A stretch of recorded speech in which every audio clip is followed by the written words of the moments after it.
Hello guys, in today's video I will show you how to add screen lock to on Motorola Moto G52. Let's go!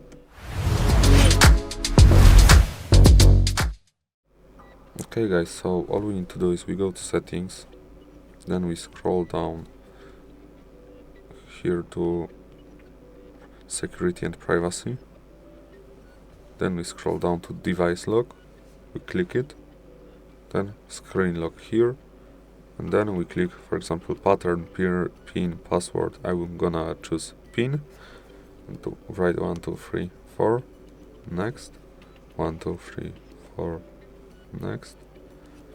And now you can choose if you want notification on your screen lock. Okay, let's click done.